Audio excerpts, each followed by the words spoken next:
तुझे क्यों इस बात का डर है, तू क्यों रो रहा है? हजरत उमर जिनकी आंखें लाल हो चुकी थी, गम की वजह से बदन पे कपकपी थी, नकाब हटाया, उस खातून को कहा उमर इब्ने खत्ताब मैं ही। वो खातून मचल गई और कहा ऐ रब्बे जुल जलाल तू गवाह हो जा, मैं उमर की यहाँ पर भी गवाही देता हूँ और क़यामत के दिन भी गवाही दूंगी कि अगर किसी गरीब की खबरगिरी कोई कर सकता है तो वो उमर इब्ने खत्ताब है। एक साल पूरे मदीने में कहता गया, वो पूरे साल तक हजरत उमर फारूक ने सालन नहीं खाया, रोटी को पानी में भिगोते थे, खाते थे। लोग कहते थे आप क्यों नहीं खा रहे हैं, आप खलीफा हैं? कहते थे कहत का दौर है, पता नहीं कौन भूखा है और कौन खाया है, मैं उस वक्त तक नरम नहीं खाऊंगा जब तक मेरी पूरी रियाया खुशहाल ना हो जाए।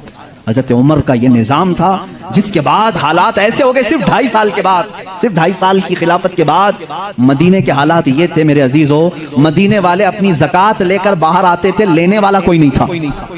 ज़कात लेने वाला कोई नहीं, सब ज़कात देने वाले थे। सिद्दीक़ उमर इब्ने खत्ताब रज़ियल्लाहु ताला अन्हु ने इतना कैपेबल कर दिया था। हज़रत मुआज़ बिन जबल यमन से वहाँ का माले गनीमत मदीने में भेजते हैं हज़रत उमर के पास कि मदीने के गुरबा और मसाकिन में ये बांट दें। बहुत माल आया था, हज़रत उमर ने वो ज़कात के माल को हज़रत मुआज़ बिन जबल पर ये कह करके वापस कर दिया, मदीने में अब कोई फ़कीर नहीं रह गया, सब ज़कात निकालते हैं, इसका कोई मुस्तहिक नहीं, यमन में ही बांट दो। हज़रत मुआज़ ने फिर दोबारा भेजा कि यमन में भी कोई फ़कीर बाकी नहीं है, जो थे उनको बांटने के बाद ये भेजा गया है। हजरत उमर ने वो माल दूर के किसी मुल्क भेजा जहां फुकरा व मसाकिन थे। ये निज़ाम अदल अगर कोई कायम कर सकता है तो वो उमर इब्ने खत्ताब है रज़ियल्लाहु ताला।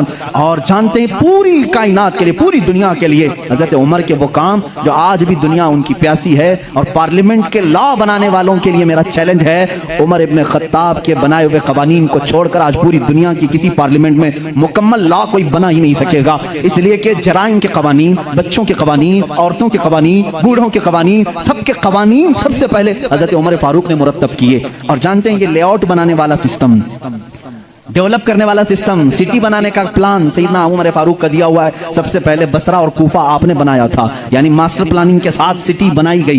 रोड बनाने का सबसे पहला काम हजरत उमर फारूक ने किया है। तारीख सबसे पहले हजरत उमर फारूक ने कायम की। बैतुल माल का निज़ाम सबसे पहले हजरत उमर ने कायम किया है। मस्जिदों के मुअज्जिन और मस्जिदों के इमामों के लिए तनख्वाह का सिस्टम हजरत उमर फारूक ने कायम किया है। और इतना ही नहीं, अदल का हाल तो ऐसा था कि किसी के साथ कोई रियायत नहीं, किसी के साथ कोई रियायत नहीं, चाहे वो कोई भी हो। मिस्र के गवर्नर के बारे में लोगों ने सिर्फ इतना कहा कि इनके यहाँ बहुत कीमती घोड़ा है, बहुत पैसों का घोड़ा है और इनका लिबास बहुत महंगा है, ये गवर्नर हैं। हजरत उमर के पास ये शिकायत आई, उनको बुलाया और बुला करके कहा तू रियाया के साथ क्या करने के लिए तुझे भेजा गया? वहाँ के पैसों से तूने कीमती घोड़ा खरीदा, कीमती लिबास पहना। वो उनकी गवर्नरी को माजूल करके